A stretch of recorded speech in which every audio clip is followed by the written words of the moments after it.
श्रीराम. आपल्या सर्वांच्या हृदयस्थ वसणाऱ्या आत्मारामास साष्टांग प्रणिपात करून गोस्वामी तुलसीदास रचित श्री रामचरितमानस या ग्रंथातील जो द्वितीय सोपान अयोध्याकांड याचं आपण चिंतन करत आहोत. सज्जन हो, हे आपलाच कथा चिंतन क्रमांक 682. आपण गेल्या चिंतन प्रवाहामध्ये भरतजींनी जेव्हा प्रभू रामचंद्रांना आपण मला आज्ञा द्यावी अशी विनंती केली, कारण सेवकाचा एकच धर्म आहे आपल्या स्वामींच्या आज्ञेमध्ये राहण्याचा. सेवकाला तर स्वप्न, जागृती आणि सुषुप्ती या तिन्ही अवस्थांमध्ये केवळ आपल्या स्वामींच्या आज्ञेचं पालन हे एकच कर्तव्य असतं. आणि त्यामुळं प्रभो, आपल्या चरणरजाची मी शपथ घेऊन सांगतो, जे चरणरज हे सुकृतीचं, सुखाचं मूळ आहे, अशा चरणरजाच्या आधाराने मी आपणास निश्चित खात्री देतो की हा भरत आपण जी आज्ञा द्याल ती आज्ञा शिरसावंद्य मानेल. भरताने जणू काही या संवादामध्ये आता संपूर्ण समर्पण करून टाकलेलं आहे. प्रभू रामचंद्रांच्या चरणांवरती नतमस्तक झालेला भरतजींना प्रभूंनी अत्यंत प्रेमाने उठवलं, त्यांचा हात धरून आपल्या जवळ बसवलं. काल मी आपणास विचारलं होतं की 3 व्यक्तित्व, परंतु आपले एक श्रोता आहेत नेताजी पाटील, त्यांनी देखील मनापासून त्याचं वाचन श्रवण केलेलं. ते म्हणाले, दादा, हे सुकृत निषाद राजाला देखील मिळालेलं आहे जेव्हा प्रभू शृंगवेरपूरमध्ये आले. खरोखर या अशा श्रवणाच्या आधारानेच सर्वांचंच ज्ञान वृद्धिंगत होत जातं. तर प्रभू रामचंद्रांनी भरतजींना ते सुख दिलं जे त्यांनी या 4 व्यक्तित्वांच्या बरोबरच प्राप्त केलेलं आहे. सर्व प्रजा अत्यंत प्रेमाने, स्नेह तरळ अशी झालेली आहे. आणि मग प्रभू रामचंद्र भरतजींना आपल्या निकट बसवून घेत आहेत आणि आता ते आज्ञा देणार या भावनेने पुन्हा एकदा वेगवेगळ्या विचारांचे प्रवाह या चित्रकूटावरती वाहू लागले. राजा जनक, मुनी वसिष्ठ, विश्वामित्र या बंधुप्रेमामुळं अत्यंत शिथिल झालेले आहेत. तर अयोध्यावासी आणि जनकपूरवासी यांनी मनोमन हे जाणलं की आता भरत प्रभू रामचंद्रांना अयोध्येला परत चला हा आग्रह करणार नाहीत, किंबहुना ती तशी शब्द उच्चारण देखील ते करू शकणार नाहीत. त्यामुळे एक प्रकारे आता हे जवळजवळ सिद्ध झालेलं आहे की प्रभू रामचंद्र वनात आणि भरताला अयोध्येमध्ये परत जावं लागणार. या विचाराने या सर्व लोकांच्या मनाची अवस्था जणू काही संध्याकाळपासून रात्र होताना जसा अंधकार गडद होऊ लागतो, तशी वनांमधल्या असलेल्या कमळांना जशी मुरझायला सुरुवात होती, तशी त्यांची मनं ही आता संकोच पाहू लागली. आणि या संकोच पावत असलेल्या मनांच्याकडे पाहून मलिन मनाचा इंद्र मात्र अत्यंत प्रसन्न होऊ लागला, कारण त्याला एकच जाणवलं की आता आपल्या मनासारखं काम होणार आहे. सज्जनो, आज पुन्हा एकदा गोस्वामीजी या इंद्राच्या अंतःकरणातला विचार आपल्याला सांगतायत, परंतु आज आपण थोडासा भगवंताच्या दृष्टिकोनातून इंद्राचा विचार करूयात. गोस्वामीजी त्याचं गायन करत आहेत.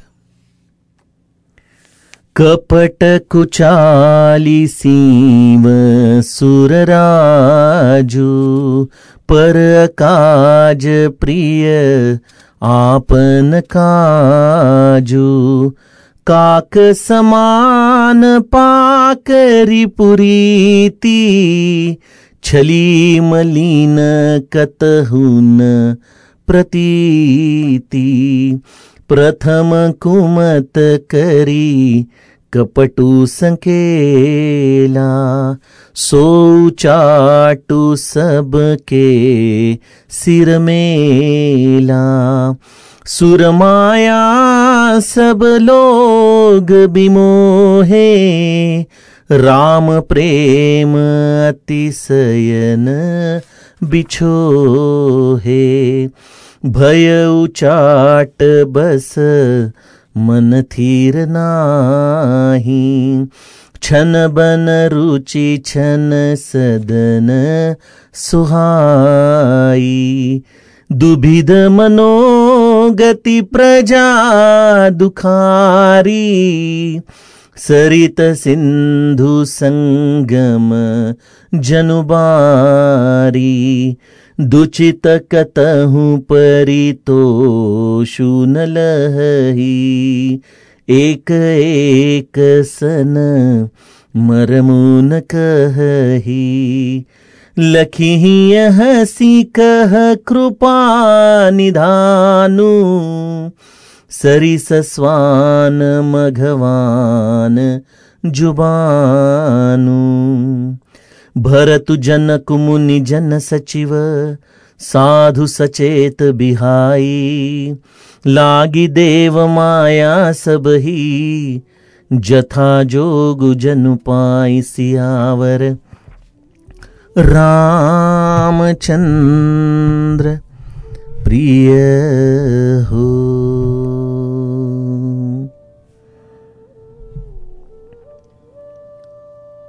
सज्जनो, आपल्या घरांमध्ये जे काही आपण वेगवेगळ्या क्रिया या परमार्थाच्या दृष्टीने करत असतो, मग कोणी यज्ञ याग करेल, कोणी जप तप करेल, कोणाचं काही अनुष्ठान असेल, या सगळ्याच्या आधाराने आपण काय करत असतो?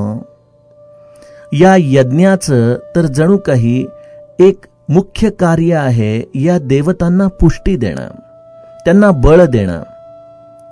आणि या पुष्टीच्या आधाराने आपण विचार हाच करत असतो की या देवतांनी या भूलोकावरती चांगल्या कर्मांना जणू काही या बळाच्या आधाराने सर्वांसाठी सोय निर्माण करावी. जसं पर्जन्यासाठी आपण काही यज्ञ करतो, त्या अग्नीच्या आधाराने आपण या देवतांना, त्यातही विशेषत्वाने इंद्राला, हा पाऊस चांगला पडावा अशी विनंती करतो. आणि याच सर्व व्यवस्थेसाठी या स्वर्गलोकातल्या सर्व देवतांना अधिकार देखील आहेत. गंमत अशी होती की बऱ्याचदा या पुण्याने लालायित झालेली ही देवमंडळी, बऱ्याचदा साधकाच्या आत्मोन्नतीचं जे साधन चाललेलं आहे, त्या साधनाचं देखील पुण्य स्वतः एक प्रकारे ओरबडून घेऊ लागतात. एका अधिकारी पुरुषाशी जेव्हा माझा संवाद चालला होता काही वर्षापूर्वी, तेव्हा ते म्हणाले की आपलं जर जपाचं नित्य आसन असेल तर त्या नित्य आसनाच्या खाली जणू काही ती सतरंजी थोडीशी मोडपून आपण उठावं, नाहीतर या देवतांनी या करत असलेल्या जपाचं देखील बऱ्याचदा पुण्य खेचून घेतलेलं आहे. जिथं जिथं म्हणून काही या पुण्याचा संचय मिळेल तो खेचून घ्यायचा आणि त्या आधाराने काय करायचं? केवळ आपल्या स्वतःच्या भोगांचा बॅलन्स वाढवायचा.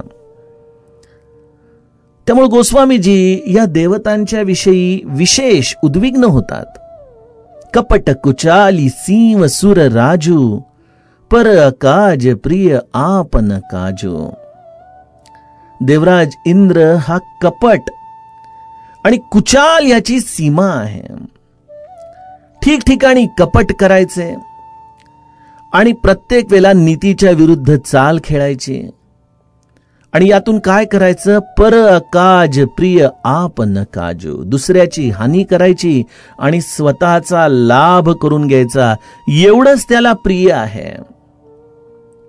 त्याची रीत देखील कावळ्यासारखी आहे. तो छल करणारा, मलिन मनाचा आहे. आणि सगळ्यात महत्वाचं म्हणजे त्याचा कोणावरही विश्वास नाही. बघा सज्जनो, या अशा वृत्तीच्या आधाराने आपल्याला अनेक मोठे अधिकारी मंडळी देखील या समाजात दिसतात की कसंही करून आपलं स्थान टिकवायचं आणि मग आपलं हे स्थान टिकवण्यासाठी जे राजकारण करावं लागेल ते करायचं. त्यामध्ये दुसऱ्याची जी हानी होत असेल ती होऊ द्यायची. त्याच्या असलेल्या पुण्यांशाला खेचून घेण्यासाठी जे कपट करायचं ते करायचं. या अशा पद्धतीने छल करणारे मलिन मनाचे असे आपल्याला व्यक्तित्व देखील समाजामध्ये दिसतात.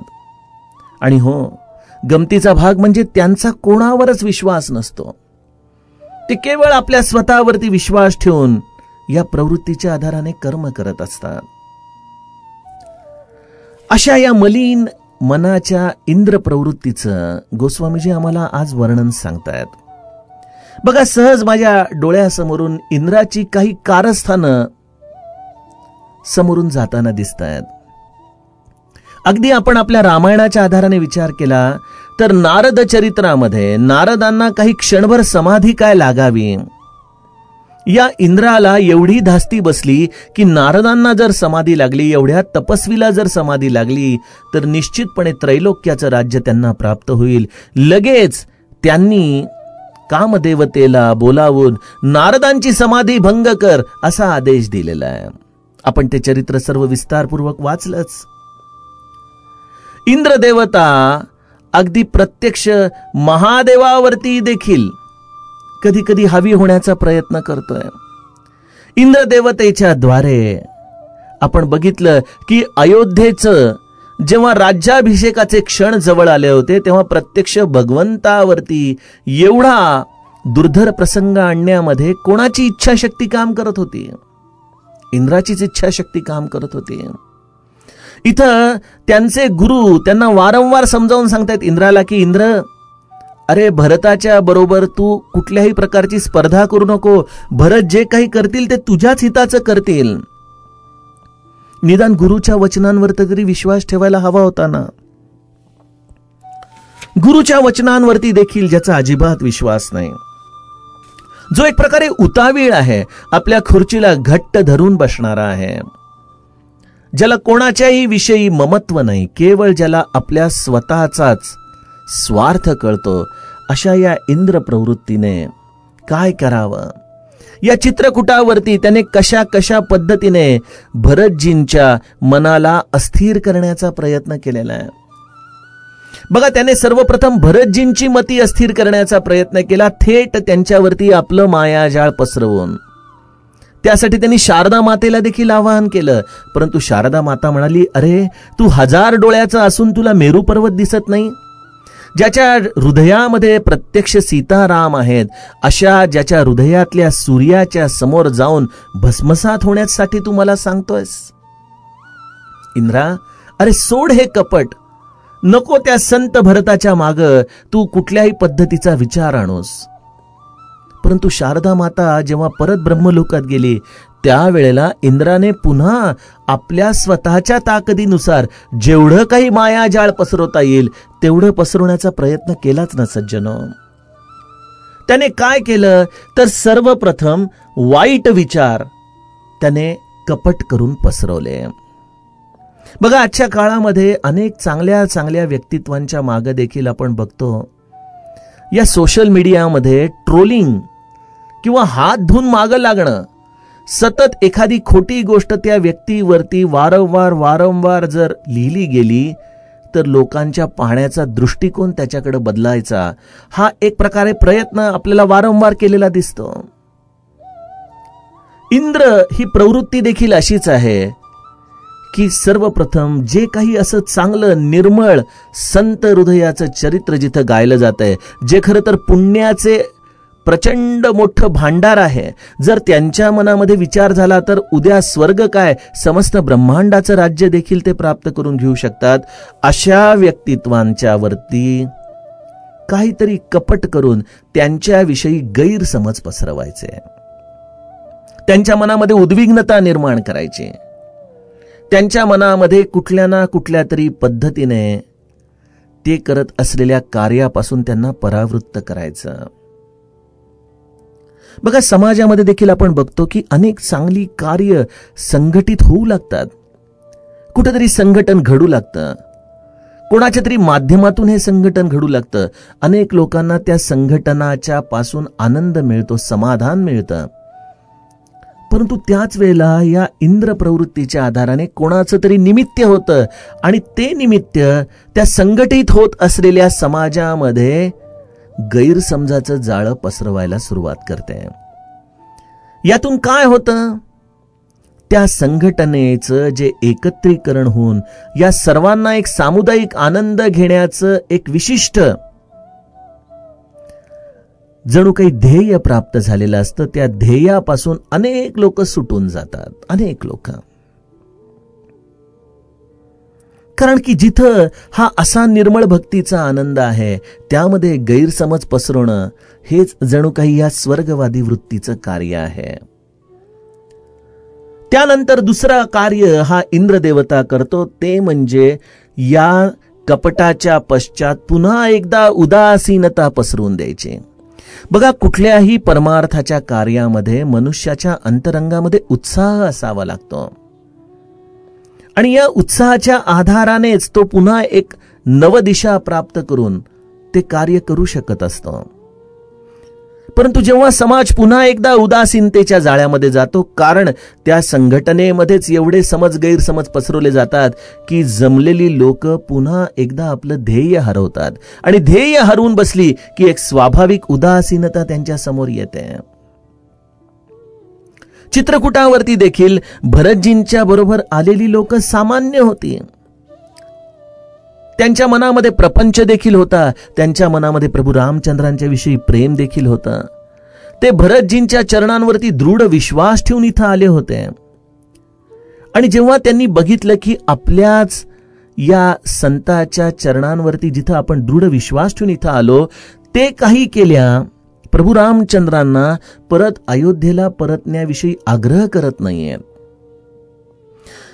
अगदी आणखीन व्यावहारिक पातळीवरचं उदाहरण देऊन सांगतो की एखादी कामगार संघटना असते बघा मोठ्या कंपन्यांमध्ये, आणि त्या कामगार संघटनेचा अध्यक्ष जो असतो तो कामगारांना एकत्रित करतो. आपण आपल्या मागण्या पूर्ण करून घेऊत, आपण हे करूत, आपण ते करूत.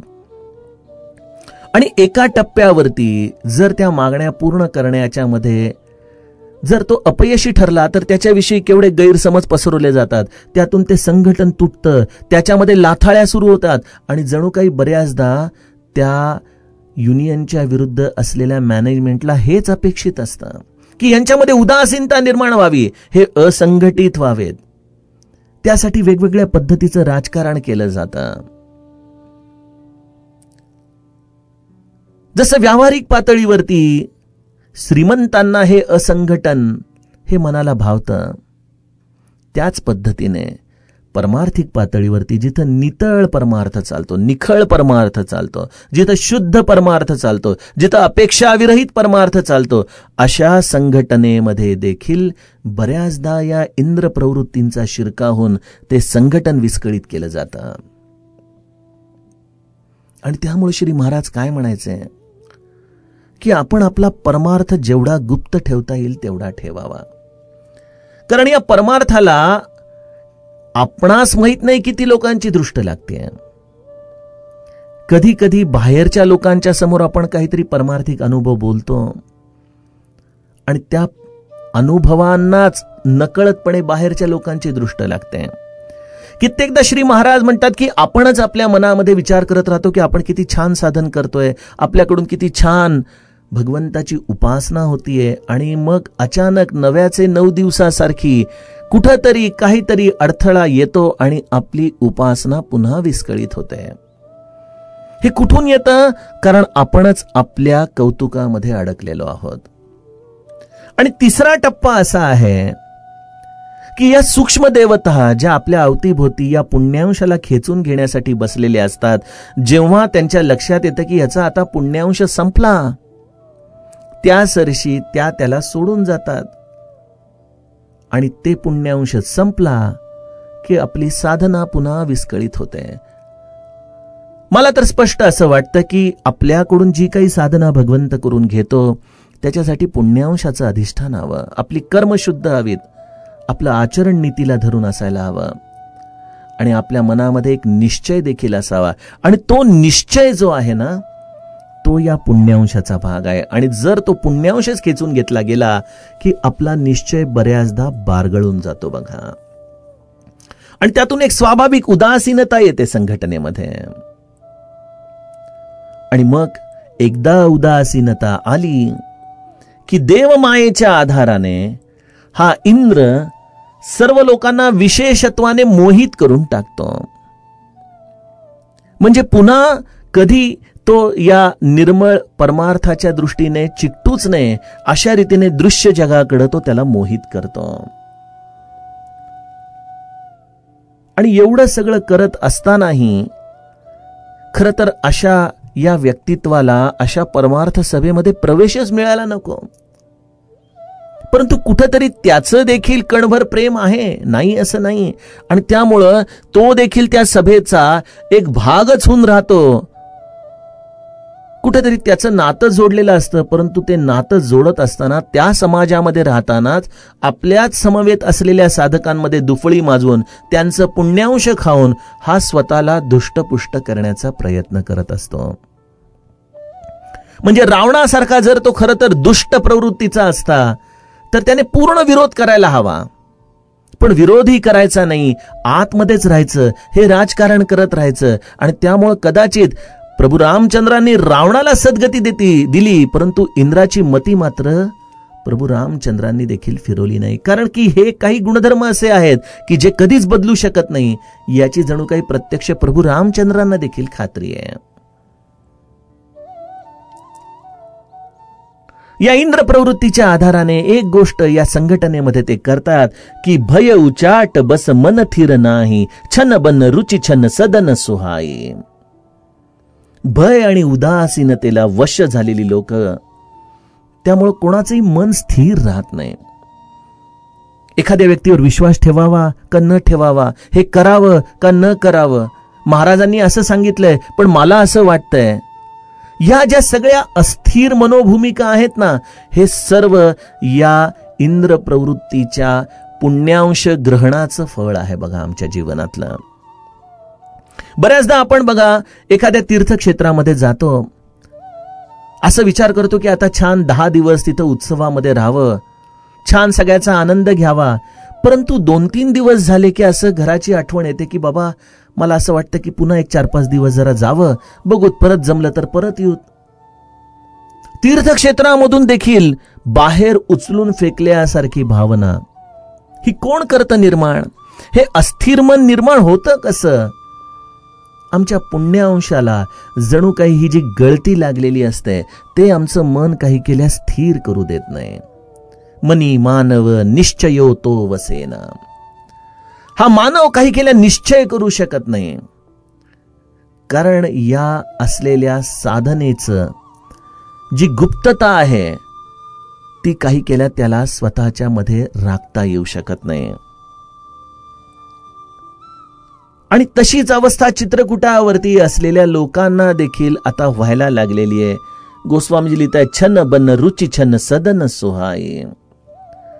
त्या लोकांना एका क्षणामध्ये वन अत्यंत प्रिय वाटतंय आणि त्या वनामध्ये राहत असतानाच विचार करतायत की आता भरतजींनी तर सांगितलंय की तुम्ही जशी आज्ञा द्याल तसं मी करेन. आता जर त्यांचीच आज्ञा ऐकायची आणि त्यांची आज्ञा स्पष्ट आहे की भरता तू परत जा, मी वनात राहतो, मग आता या आज्ञेसाठी विलंब कशाला? मला असं वाटतं की उद्या सकाळीच आपण आता घरी परत निघावं. की लगेच दुसरं मन म्हणतं, अरे नाही, पण हा आनंद घरामध्ये कुठे आहे? या वनामध्ये राहण्यात जी आनंद, जे सुख मिळते ते घरामध्ये मिळणार नाही. ही मनाची सतत दोलायमान अवस्था सुरू होते. आणि अशा मनाच्या या द्विधा स्थितीने काय निर्माण होतं? आपण जिथं असतो तिथला आनंद आपण घेऊ शकत नाही. आपलं मन दुःखी होऊन जातं. काय करावं, काय करावं? आता बघा, या लॉकडाऊनच्या स्थितीमध्ये काही लोक वेगवेगळ्या ठिकाणी अडकली. त्यांचं मन सतत घराकडे ओढलं जात होतं. परंतु घराकडे ओढलं जात असतानाच दुसरीकडे असं वाटत होतं की आता एवढा सगळा प्रवास करून घरापर्यंत पोहोचायचं, न जाणे आपल्याला जर याचा संसर्ग झाला या प्रवासामध्ये, त्यापेक्षा आपण जिथं आहोत तिथं ठीक आहोत. असं म्हणत असताना दुसरं मन म्हणतं, अरे पण इथं एकटं राहून करायचं काय? त्यापेक्षा घरी जाऊ. पुन्हा दुसरं मन म्हणतं, अरे पण घरी जाऊन जर इतरांना संसर्ग आपल्यामुळे झाला तर काय करायचं? ही जी मनाची आपली द्विधा अवस्था आज आम्ही अनुभवत आहोत, तशीच अवस्था जेव्हा परमार्थामध्ये आपण साधन करत असतो, त्यावेळेला एकीकडे प्रपंच आम्हाला खेचून घेतो, एकीकडे आम्हाला ते वैराग्य खेचून घेतं. यामध्ये आमच्या मनाची सतत द्विधा चालू असते. हीच अस्थिरता, हेच या इंद्राचं कार्य आहे आमच्या जीवनातलं. कारण जर आमचं मन एकदा स्थिरावलं नारदांसारखं, तर लगेच त्याची भीती इंद्राला वाटू लागते की अरे हा एवढा साधनेमध्ये रममाण होतो, एवढ्या निष्कामतेने, नाही, हा कदाचित मला डोईजड होईल, याची काही करून सकामता मला केलीच पाहिजे. अवघड आहे. सावधानता हा जो शब्द आम्हाला संत वारंवार सांगतात, त्यामध्ये केवढा मोठा गुह्यार्थ भरलेला आहे सज्जनो. या प्रजेची जी अवस्था होती त्याचं वर्णन करताना गोस्वामीजी म्हणतात, दुबिध मनोगती प्रजा दुखारी सरित सिंधू संगम जनुबारी. बघा, समुद्राला जेव्हा नदी जाऊन मिळते तेव्हा सगळं पाणी एका क्षणामध्ये समुद्र ग्रहण करतो, ठीक आहे, परंतु त्याच वेळेला लाटा ज्या समुद्रामधून या नदीच्या आतमध्ये येत असतात, तेव्हा त्या नदीच्या पाण्याला देखील त्या लाटा बऱ्याचदा त्या नदीमध्ये घेऊन येत असतात. लाटा काही थांबत नाहीत. नदी समुद्रात जातीये, समुद्र नदीमध्ये जातोय. तसं हे मन अस्थिर होतं. एका ठिकाणी ते या अनंत सागराकडे चाललंय आणि तो अनंत सागरामध्ये जाणारं मन अचानक पुन्हा प्रपंचाच्या दिशेने खेचलं जातं.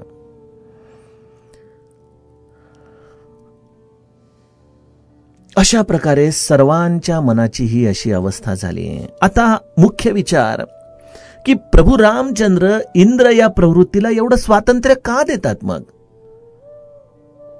पहिली गोष्ट ही भगवंताची लीला आहे आणि मनाचं उन्मन झाल्याशिवाय कोणालाच त्या भगवंतापर्यंत जाता येत नाही.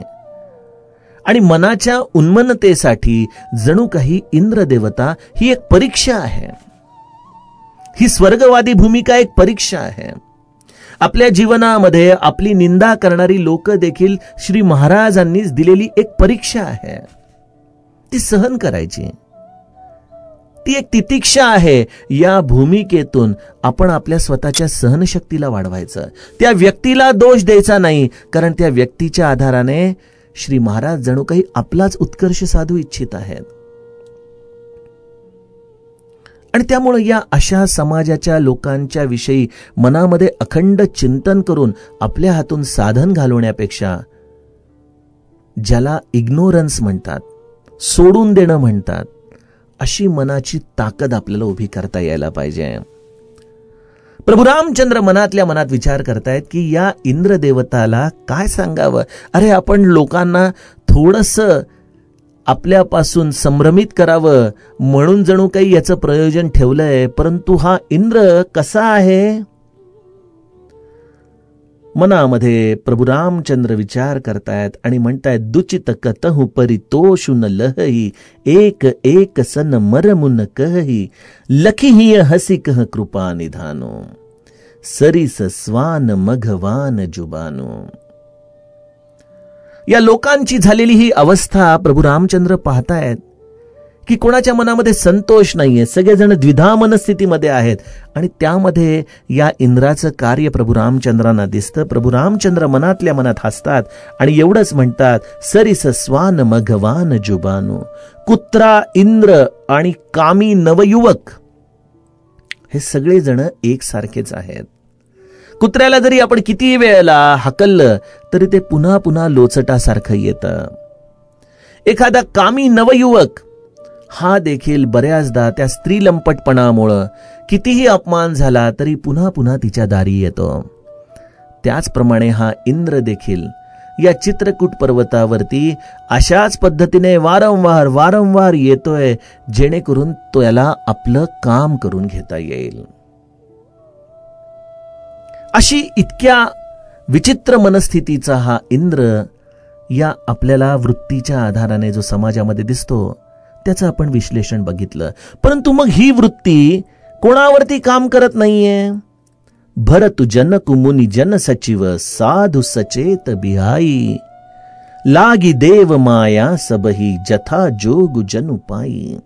गोस्वामीजी म्हणतात की हा इंद्र जरी कितीही उड्या मारत असला, जरी कितीही मायाजाळ टाकत असला तरी भरतजी, जनकजी, मुनिजन, मंत्री आणि तिथले जे ज्ञानी साधू संत होते, या सगळ्यांना सोडून ज्या ज्या मनुष्याची जशी जशी आध्यात्मिक अवस्था होती, योग्यता होती, त्याप्रमाणे ही इंद्राने रचलेली देवमाया त्यांना मोहित करत होती.